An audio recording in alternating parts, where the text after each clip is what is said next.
Bonsoir à tous. Nous voici donc arrivés au terme de notre série de conférences de la semaine de Pâques. En ce dimanche matin, heureux donc de vous accueillir aussi nombreux pour la finale de nos rencontres.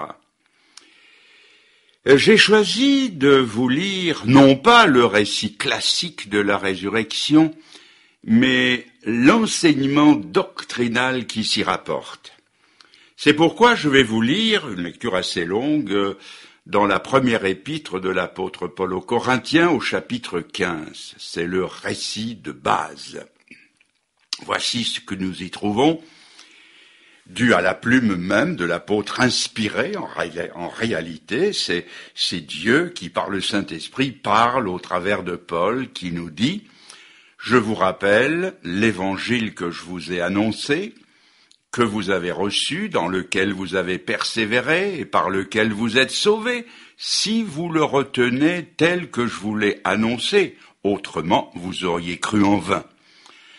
Je vous ai enseigné avant tout, comme je l'avais aussi reçu, que Christ est mort pour nos péchés selon les Écritures, qu'il a été enseveli et qu'il est ressuscité le 3e jour selon les Écritures, qu'il est apparu à Pierre, puis aux 12, ensuite il est apparu à plus de 500 frères à la fois, dont la plupart sont encore vivants, et dont quelques-uns sont morts.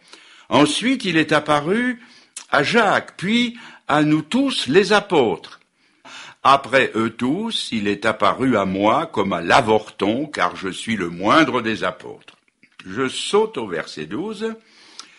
Or, si l'on prêche que Christ est ressuscité des morts, pourquoi quelques-uns parmi vous disent-ils qu'il n'y a pas de résurrection des morts?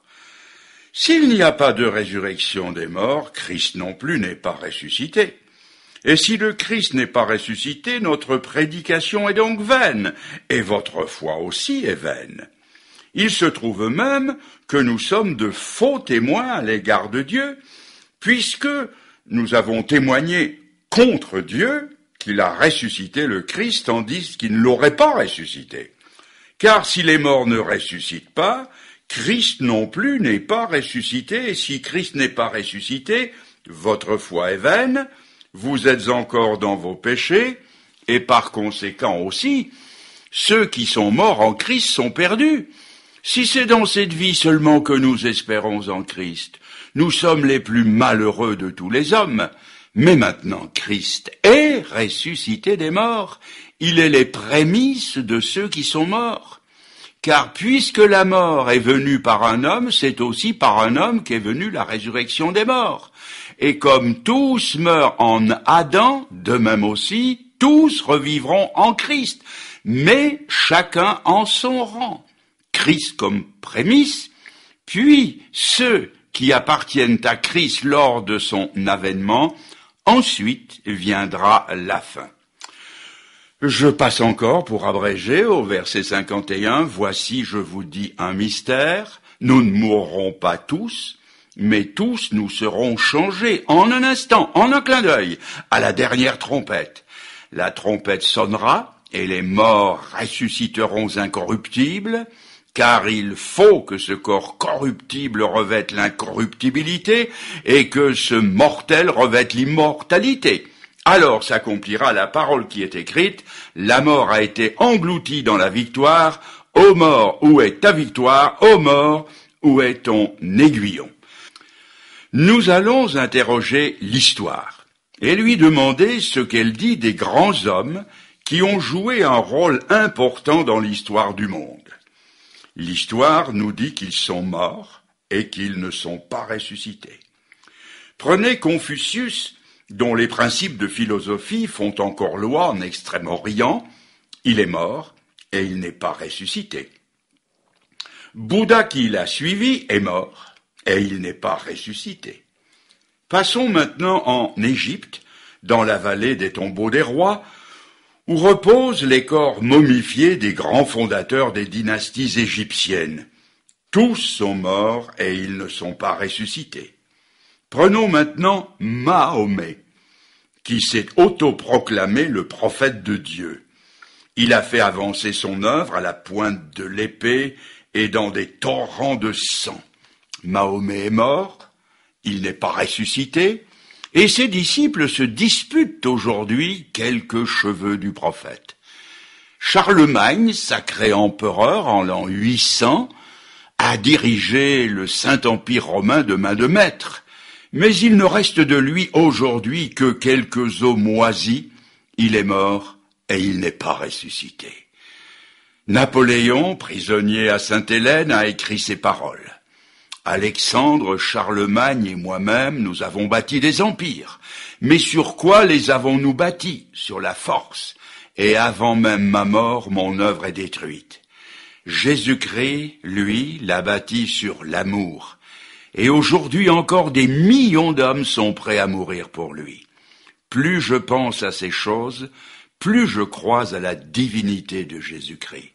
Napoléon repose dans ce beau sarcophage de granit rose sur les bords de la Seine et, comme il l'a dit lui-même, au milieu de ce peuple français que j'ai aimé. Napoléon est mort, mais il n'est pas ressuscité. À Moscou, sur la place Rouge, il y a le mausolée de Lénine. Là, dans un cercueil de verre et entretenu à grands frais, repose le corps du fondateur du communisme international. Lénine est mort et il n'est pas ressuscité. Il y a quelques années, mourait l'un des plus grands hommes qui ait vécu sur cette terre, le Mahatma Gandhi. Il fut assassiné, il est mort et lui non plus n'est pas ressuscité. Il y a quelques années, une balle criminelle abattait le pasteur Martin Luther King. Il est mort et il n'est pas ressuscité. Chaque tombe, chaque cimetière, chaque monument funéraire, depuis la pyramide jusqu'au plus humble tertre, prouve que la Bible dit vrai quand elle dit « Il est réservé aux hommes de mourir une fois ». Je voudrais maintenant vous faire voir quelque chose de différent. Un homme qui a passé sur l'écran de notre histoire il y aura bientôt 2000 ans.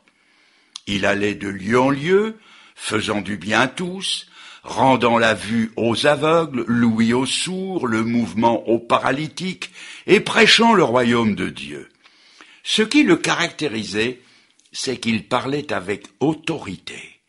Il ne parlait pas comme les prêtres ou les scribes de son temps qui disaient « Je pense, peut-être, il est possible que, on ne peut pas savoir ». Non, il parlait avec autorité.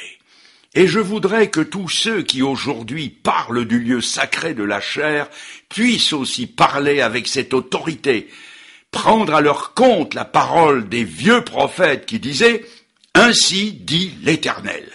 Je voudrais que tous ceux qui se disent chrétiens puissent rendre un témoignage basé sur cette affirmation « Ainsi dit l'Éternel ». C'est là le message qu'il faut pour les jours sombres que nous vivons. Mes discours n'ont pas d'importance. Mes opinions sur la philosophie ou la politique n'ont pas de valeur. Ce que le monde d'aujourd'hui a besoin, c'est d'entendre des gens qui disent avec autorité « Ainsi dit le Seigneur ». Ce que le monde d'aujourd'hui doit savoir, c'est ce que contient le livre. Ce que notre monde doit connaître, c'est l'opinion de Dieu. Et pourquoi ? Eh bien parce que les sciences ne satisfont pas. Elles varient de décennie en décennie. Parce que la philosophie, d'où qu'elle vienne, reste impuissante et les bras ballants devant les problèmes de notre siècle. Ce que notre monde a besoin, et il faut le dire et le redire, c'est d'une parole d'autorité, de cette autorité dont était empreint l'enseignement de Jésus-Christ. Il fut le plus grand maître de tous les temps. Un philosophe américain écrivait il y a quelque temps que quand il arrivait à écrire l'histoire du monde, il était obligé de donner la première place à Jésus-Christ de Nazareth. Pourtant, il ne croyait ni à Dieu ni à la divinité de Jésus-Christ. Mais quand il écrivait l'histoire, il ne pouvait comparer personne à Jésus-Christ parce que aucun autre grand homme n'a influencé le monde comme il l'a fait. Je voudrais maintenant que nous le suivions à la fin de sa carrière. Après avoir passé 33 ans sur cette terre, dont 3 ans et demi d'un ministère effectif, les hommes en ont eu assez de lui. Ils ne supportaient plus les vérités qu'il leur disait. Ils l'avaient bien acclamé au début, espérant qu'il allait bouter les Romains dehors de Palestine. Mais au lieu de sortir les Romains, c'est de leur péché à eux qu'il voulait les sortir. Et cela, ils ne l'ont pas supporté. Tout à la fin de sa vie, une nuit, dans le jardin dit de Gethsémané, où il avait l'habitude de se rendre avec ses 12 disciples, il s'est éloigné d'eux de la distance d'un jet de pierre, il s'est mis à genoux, il a mis sa tête contre terre et il s'est mis à supplier, « Père, s'il est possible que cette coupe passe loin de moi sans que je la boive, toutefois, non pas ma volonté, mais la tienne. » Puis des hommes sont venus, c'étaient des soldats, des badauds, des magistrats, des prêtres, avec des épées, des lanternes et des bâtons, et avec à leur tête le traître Judas, qu'il a embrassé, vendu et trahi pour 30 misérables pièces d'argent. Ensuite, on l'a conduit devant le tribunal juif, mais comme les Juifs n'avaient pas le pouvoir de le condamner à mort, on l'a livré au procurateur romain Ponce Pilate, qui s'est rendu compte qu'il était livré par envie, sans qu'il y ait de motif pour le condamner à mort. En un premier temps, Ponce Pilate a essayé de le sauver. Il a pris un criminel nommé Barabbas, il a mis Jésus d'un côté, la canaille de l'autre, et il a dit au peuple, « Lequel voulez-vous que je vous relâche ?» C'est à peine croyable, mais ils ont tous dit, « Relâche-nous Barabbas. » Aujourd'hui, vous aussi, vous devez faire un choix. Vous devez choisir entre Jésus-Christ et Barabbas, entre Jésus-Christ et l'amour de l'argent, Jésus-Christ et le péché, Jésus-Christ et les faux plaisirs du monde, Jésus-Christ et la pornographie, entre la parole de Jésus-Christ et la parole de l'horoscope, choisir entre Jésus et tout ce qui vous barre l'entrée du royaume de Dieu. Pilate l'a lâchement laissé condamner au supplice des maudits. On l'a conduit en dehors de la ville comme un pestiféré, comme quelqu'un dont on ne veut plus. Et là, on a basculé son corps sur une croix qui était par terre. Dans les mains, dans les pieds, on lui a enfoncé des gros clous de fer forgé, et on a dressé la croix. Et il est resté là pendant 6 heures. Après 3 heures de ce supplice physique, tout à coup, en plein midi, le soleil est parti. Une nuit contre nature a envahi la terre. Et là, dans cette longue nuit de 3 heures, ce n'était plus seulement la torture physique qu'il subissait, mais l'agonie morale et spirituelle. Il s'est alors écrié, « Mon Dieu, pourquoi m'as-tu abandonné ?» Il a ensuite poussé un dernier cri, « Tout est accompli !» Et ce fut la fin. Quand Jésus-Christ mourut, le découragement s'est emparé de ses disciples. La tragédie de sa mort s'appesantissait sur eux, et ce fut le samedi silencieux. Ses disciples s'étaient peureusement terrés dans une chambre haute. Les milliers qui, le jour des rameaux, l'avaient acclamé étaient désappointés. Les 2 disciples sur la route d'Emmaüs étaient inconsolables. Nous avions espéré. Maintenant, plus de voix du ciel, plus de miracles, plus de paroles de consolation, plus que la mort et un silence angoissant. Oui, il avait bien dit qu'il ressusciterait, mais ils ne l'avaient pas vraiment cru. Ils avaient peur parce qu'ils ne croyaient pas. Et si notre monde a peur, c'est parce qu'il ne croit pas. S'ils avaient cru que le dimanche matin, leur maître allait ressusciter, ils auraient été des hommes transformés, mais ils ne l'avaient pas cru, et ils tremblaient de peur. Le monde, lui, au contraire, jubilait. Le gêneur, l'empêcheur de danser en rond était hors du chemin. Caïphe et Anne, les grands prêtres, se frottaient les mains. Le vendredi soir, 2 hommes, Joseph d'Arimathée et Nicodème, sont allés réclamer le corps à Ponce Pilate. On l'a descendu de la croix et mis dans un tombeau neuf taillé dans le roc. On y a roulé une grosse pierre à l'entrée et des gardes ont été postés devant. Le silence du sabbat passe et ce dimanche de Pâques, avant que le soleil brille, 2 femmes se rendent au tombeau avec des parfums et des aromates pour embaumer le corps du maître bien-aimé. Elles s'approchent et dans la pénombre, elles distinguent vaguement l'entrée de la grotte et les soldats. Elles ne savent que faire.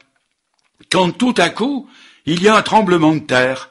Un personnage éblouissant de clarté descend du ciel, roule la pierre et dit à ces femmes le message extraordinaire, plus stupéfiant qu'oreille humaine ait jamais entendu. Il n'est pas ici, il est ressuscité. Elles ont regardé et le tombeau était vide. La résurrection de Jésus-Christ, c'est le plus grand message du monde. Et c'est en même temps le fondement du christianisme. Jugez-en. Si Jésus-Christ n'est pas ressuscité, il est le plus grand blasphémateur de tous les temps. C'est un mystificateur. S'il n'est pas ressuscité, c'est un menteur et il n'était pas ce qu'il prétendait être. Si Jésus-Christ n'est pas ressuscité, la Bible est fausse. Il ne nous reste plus qu'à la déchirer, la jeter. Si Jésus n'est pas ressuscité, Dieu n'a jamais parlé. Vous et moi, nous sommes encore dans nos péchés. Nous sommes sur le chemin de l'enfer, et il n'y a pour nous qui croyons ni salut, ni ciel, ni espérance. Si Jésus n'est pas vivant, nous ne savons pas d'où nous venons, ni ce que nous faisons, et nous ne savons pas où nous allons. Mais il est ressuscité. La Bible le dit, et l'histoire le confirme. Les anciens nous ont raconté ce que fut le 11 novembre 1918. Quel jour que celui-là, où toutes les cloches du pays ont sonné pour annoncer la fin de la tuerie. Que dire de ce 6 mai 1944, immortalisé par le film Le jour le plus long? Pendant 4 longues années, nous avions été sur la botte de l'ennemi, et nous apprenions ce jour-là que la liberté débarquait enfin sur les plages de Normandie. Et 1 an plus tard, le 8 mai 1945, la grande nouvelle éclatait. C'était la fin de la plus terrible boucherie de tous les temps. Les prisonniers allaient revenir, les familles allaient se retrouver comme autrefois. Quelle nouvelle que celle-là! Eh bien, ces nouvelles-là ne sont pas comparables avec celle qui a été proclamée ce matin du dimanche de Pâques. Il n'est pas ici, il est ressuscité. Les femmes ont regardé, le tombeau était vide. Nous adorons devant un tombeau vide. Cela veut dire que Jésus-Christ est vivant aujourd'hui. Il est à la droite de Dieu et il intercède, il prie pour ses enfants qui sont ici sur la terre. Il est l'homme-Dieu qui vit à toujours, aussi Dieu qu'il était homme et aussi homme qu'il était Dieu. Et si vous pouviez le voir dans la gloire, vous verriez les marques des clous faites dans ses mains et dans ses pieds. Cela veut dire que Jésus-Christ est ressuscité corporellement et qu'il est sorti du tombeau avec le même corps qui avait été pendu à la croix. C'était à ce point vrai que quand il a montré ses mains à Thomas, celui-ci n'a pas pu retenir ce cri d'adoration. Mon Seigneur et mon Dieu. Plusieurs diront peut-être, je ne peux pas y croire. Pourtant, il y a autant de preuves de la résurrection de Jésus-Christ qu'il y en a de l'existence de Charlemagne et même de Louis XIV. Deux hommes de loi, sceptiques, à la fin du siècle passé, se sont rencontrés avec pour but de démolir le christianisme et de lui porter un coup mortel. Pour cela, ils se sont assignés deux objectifs. 1. Prouver que Jésus-Christ n'était pas ressuscité. 2. Que Saul de Tarse ne s'était pas converti. Il est vrai qu'arriver à démolir la résurrection de Christ et la conversion de l'apôtre Paul serait porter un coup fatal au christianisme. Chacun de leur côté se sont mis au travail, et après plusieurs mois, ils se sont retrouvés, convaincus l'un et l'autre que Jésus-Christ était ressuscité et que Saul de Tarse était bien converti. Parce que si l'on accepte comme vrai tout autre événement historique, il faut aussi accepter la vérité indiscutable de la résurrection de Jésus-Christ. Il y a quelques années, un pasteur a rencontré un homme de loi à qui il a parlé de l'évangile, du salut de son âme, de la conversion, et l'homme de loi lui a dit « Non, monsieur le pasteur, je ne me convertis pas parce que j'ai des maux de tête. » Il voulait dire par là qu'il avait des difficultés intellectuelles. Je ne parviens pas à croire à la résurrection de Jésus-Christ. Le pasteur lui a dit « Si je vous apporte des preuves convaincantes que Jésus-Christ est vraiment ressuscité, vous convertirez-vous » Il a répondu « Si vous pouvez me le prouver, je me convertirai. » Après plusieurs jours, même plusieurs semaines, le pasteur lui apporta le résultat de son travail. Cet homme emporta les notes et se mit à les étudier. Et après plusieurs semaines, le pasteur le rencontra et lui dit « Êtes-vous convaincu que Jésus-Christ est ressuscité ?» Il a dit « Oui, je suis convaincu. » « Voulez-vous vous convertir à lui ?» Et l'homme de loi a répondu « Non. » Mais pourquoi ? Parce que, entre-temps, je me suis aperçu que ce n'était pas des maux de tête que j'avais, mais des maux de cœur. C'est-à-dire que ces difficultés n'étaient pas d'ordre intellectuel, mais d'ordre moral. Ce n'était pas au niveau du cerveau qu'il avait des difficultés, c'était 40 centimètres plus bas, au niveau du cœur. C'est presque toujours la véritable raison du refus de se convertir. Ce n'est pas au niveau de l'intelligence, c'est toujours au niveau du cœur. C'est là qu'est la résistance. Alors, avez-vous des difficultés intellectuelles ? Venez à Jésus-Christ. Approchez-vous de lui, recevez-le comme votre sauveur, confiez-lui vos difficultés et vous verrez que vos doutes et la véritable raison de vos résistances disparaîtront. Je voudrais maintenant voir avec vous l'importance de la résurrection de Jésus-Christ pour vous et pour moi. Premièrement, s'il est ressuscité, c'est donc qu'il était vraiment ce qu'il affirmait être, le Dieu incarné, qu'il avait le pouvoir de donner sa vie et le pouvoir de la reprendre, que ce qu'il a dit dans l'évangile de Jean était vrai. Moi et le Père, nous sommes un. Parce qu'il est ressuscité, il prouve qu'il est véritablement le Sauveur, et que vous pouvez être sauvés simplement en vous confiant en lui et en l'acceptant comme votre sauveur personnel.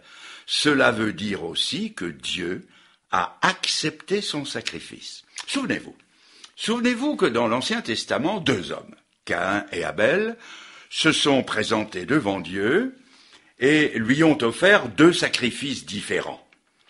Seul le sacrifice d'Abel fut accepté, pas celui de son frère qui fut rejeté. Alors, comment pouvons-nous savoir que Dieu a accepté le sacrifice de Jésus-Christ ? Comment pouvons-nous savoir si nous pouvons être sauvés en croyant en Jésus ? Eh bien, la preuve, c'est qu'une fois le sang versé et l'expiation accomplie, Jésus est ressuscité. La résurrection de Christ est la preuve vivante que n'importe qui peut être sauvé par la foi qu'il met en ce sacrifice qui a été accepté de Dieu. La Bible dit, si tu crois dans ton cœur que Dieu l'a ressuscité des morts, et si tu le proclames de ta bouche, tu seras sauvé. Mais on ne peut pas être sauvé sans croire à la résurrection de Jésus-Christ. Jésus ne serait plus qu'un martyr parmi tant d'autres, et n'aurait connu qu'une mort comme celle de tous les autres hommes.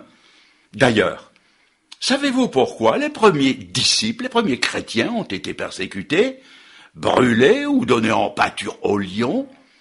Pas seulement, même pas tellement pour l'enseignement d'amour de Jésus, ni pour le fait qu'il était né d'une naissance extraordinaire, mais à cause de la doctrine de sa résurrection qui le plaçait comme seul Dieu au-dessus de tous les faux dieux de l'Olympe. C'est ce que proclamait cette vérité. Et les incrédules ne peuvent pas non plus supporter la vérité de la résurrection de Jésus-Christ. Et si Satan pouvait gagner la bataille de la résurrection, il aurait tout gagné, mais il ne la remportera jamais parce qu'elle a été remportée le jour où Jésus est sorti du tombeau. Et maintenant, la parole de Dieu dit, si tu crois dans ton cœur que Dieu l'a ressuscité des morts et que tu le proclames, que tu le confesses de ta bouche, tu seras sauvé. Vous trouvez ça dans l'Épître aux Romains au chapitre 10 et au verset 9. Que faut-il donc faire pour être sauvé? Croire que Dieu a ressuscité Jésus-Christ des morts et le dire autour de soi. Vous allez peut-être me dire, ne faut-il pas faire des œuvres pour être sauvé? Non. Ne faut-il pas payer pour être sauvé? Non. Ne faut-il pas s'associer à une organisation religieuse pour être sauvé? Non. La Bible dit que tout ce que nous avons à faire, c'est à croire du cœur que Dieu l'a ressuscité des morts et à le proclamer autour de nous. Et la Bible dit qu'alors vous êtes sauvés, tu seras sauvé. Et si vous mourriez ce soir, vous iriez droit dans les bras du Sauveur. Vous dites peut-être, moi je ne suis pas sûr. Et pourtant, je vais parfois à l'église. Je fais de mon mieux, mais je ne suis pas certain d'être sauvé. Eh bien, ces doutes peuvent s'envoler aujourd'hui. Vous pouvez être certain d'être sauvé en laissant entrer ce Sauveur vivant dans votre cœur et en vous confiant en lui et en attestant publiquement la chose. Mais ce n'est pas tout. La résurrection de Jésus nous donne en plus une puissance pour une vie de victoire quotidienne. Tenez, dans l'Épître aux Éphésiens, au chapitre 1, verset 19, on lit ceci. « Afin que nous sachions quelle est envers nous qui croyons l'infinie grandeur de sa puissance. » Et je continue. Écoutez bien ça. Et quelle est l'infinie grandeur de sa puissance? Eh bien, il l'a déployée en Christ en le ressuscitant des morts. Cela veut dire que la même puissance, la même énergie qui a sorti Jésus du tombeau est mise à notre disposition pour notre vie de chaque jour. Ne trouvez-vous pas que c'est merveilleux?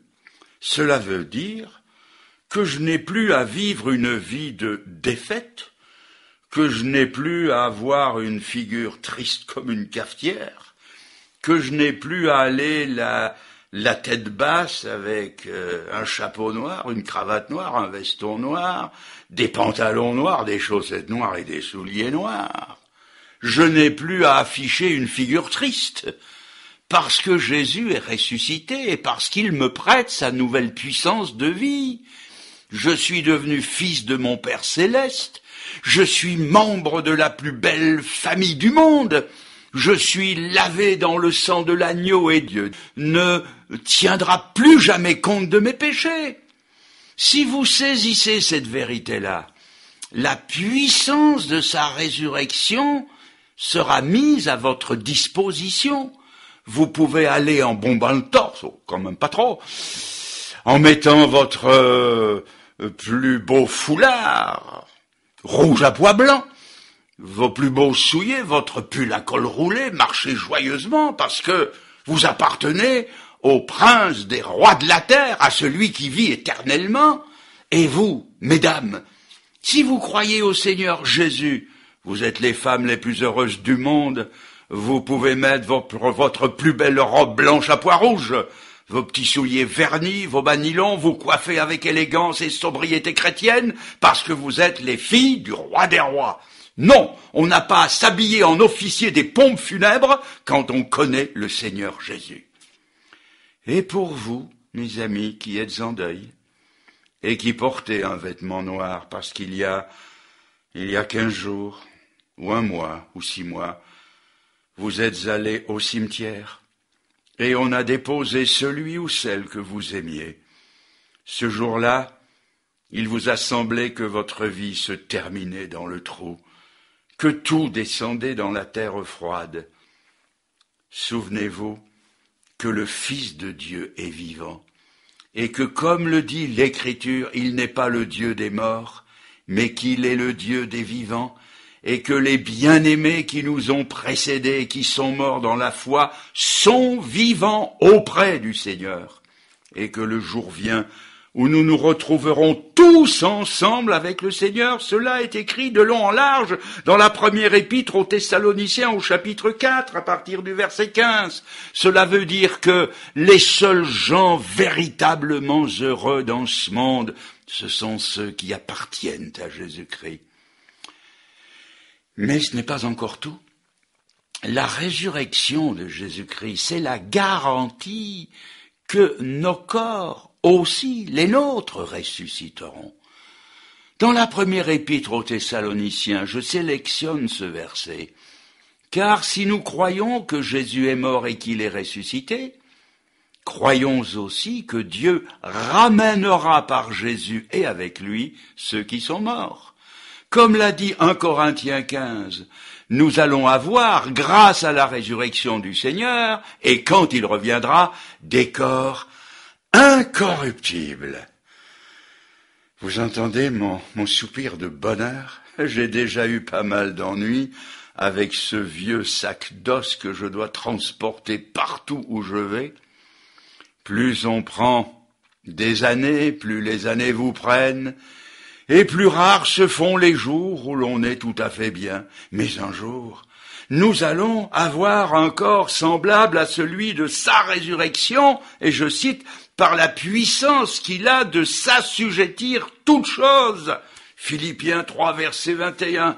Cela veut dire que ce vieux frère que j'ai rencontré l'autre jour, plié en deux et vacillant, s'il descend dans la tombe, quand le Seigneur reviendra, il en sortira parfaitement redressé, avec un corps de gloire et entièrement nouveau. Tout sera neuf quand je serai là avec le Seigneur. J'aurai même une nouvelle voix. Je chanterai avec les séraphins. Je ne sais pas bien chanter. Je ne connais pas une note de musique grosse comme un bœuf. Et quand je chante, je suis un peu comme le barde d'Astérix. Les chats miaulent de terreur et les corbeaux s'enfuient. Mais ce jour-là, je serai dans la chorale céleste, côté des séraphins qui, étonnés, ouvriront des yeux comme des portes de grange en m'entendant chanter, parce que j'aurai une nouvelle voix, une voix au moins pareille à la leur. Et ce jour-là, ce vieux frère, qui n'a plus couru depuis 20 ans, va se mettre à sauter comme un cabri, parce qu'il aura un nouveau corps, semblable à celui de la résurrection du Seigneur. Cet autre que j'ai vu l'autre jour avançant en tâtonnant avec sa canne blanche, le jour où le Seigneur reviendra, il lancera sa canne dans les étoiles. D'autres décrocheront leur appareil acoustique et les lanceront dans la constellation d'Andromède. D'autres encore donneront leur rhumatisme en pâture à la grande ours et à ses petits. Mais quelqu'un va me dire, mais Fernand le Grand, comment vous savez tout ça? Eh bien, je le sais parce que la Bible dit que Jésus-Christ est ressuscité et que, parce qu'il est ressuscité, nous aussi nous ressusciterons. Et nous retrouverons tous nos bien-aimés. Tous ces grands personnages de l'Ancien et du Nouveau Testament, tous ceux qui nous ont précédés, qui ont prié pour notre salut. Tous ensemble, au signal du Seigneur, nous irons à sa rencontre dans un corps semblable au sien. Mais n'allez pas trop vite. Ne dites pas « Alléluia » trop tôt, car certains ne ressusciteront pas ce jour-là. Vous me dites « Comment ?» Non. La Bible dit que seuls ceux qui se sont endormis en Christ. Il y a un ordre de résurrection. Et c'est pourquoi dans la lecture d'un Corinthiens 15, au verset 22 à 24, nous trouvons 3 étapes. 3 temps de résurrection sont précisés. Premièrement, Jésus-Christ. Deuxièmement, ceux qui sont à Christ à sa venue. Et troisièmement, ensuite viendra la fin, c'est-à-dire que ceux qui ne croient pas, ceux qui refusent l'offre de salut, ressusciteront, mais plus tard. Beaucoup plus tard, la Bible dit exactement 1000 ans après, à la résurrection des injustes. Et pour être tout à fait sûr qu'il en sera ainsi, elle répète 1000 ans 6 fois. Il faut savoir que selon ce que dit Paul en Actes 24, 15, et je cite, « Il y aura une résurrection des justes et des injustes. C'est pourquoi je m'efforce d'avoir constamment une conscience sans reproche devant Dieu et devant les hommes. » Dans le même livre des Actes, au chapitre 17, au verset 30, il écrit encore que Dieu, passant par-dessus les temps d'ignorance, ordonne maintenant à tous les hommes qu'ils aient à se repentir, parce qu'il a fixé un jour dans lequel il va juger le monde entier d'après sa justice, et il va le faire par l'homme qu'il s'est choisi, ce dont il a donné à tous une preuve certaine en le ressuscitant des morts. Si la résurrection de Jésus-Christ est la garantie du salut des rachetés, elle est aussi la preuve de la perdition éternelle des perdus. Il y aura 2 résurrections. La résurrection de ceux qui ont accepté Jésus-Christ et 1000 ans plus tard, la résurrection de ceux qui auront rejeté le Fils de Dieu. 2 résurrections, 2 éternités, 2 destinations éternelles, le salut ou la perdition. Êtes-vous certain d'être sauvé? Êtes-vous prêt à rencontrer Dieu? Laissez-moi encore vous dire ceci. Il n'y a pas de 2e chance après la mort. Il n'y a pas un mot dans la Bible qui nous permette de croire que 1 minute après la mort, on puisse encore être sauvé. La Bible dit « Aujourd'hui, si vous entendez sa voix, n'endurcissez pas votre cœur. » La Bible dit, elle précise « maintenant ». C'est maintenant qu'il faut se préparer, c'est maintenant qu'il faut s'assurer.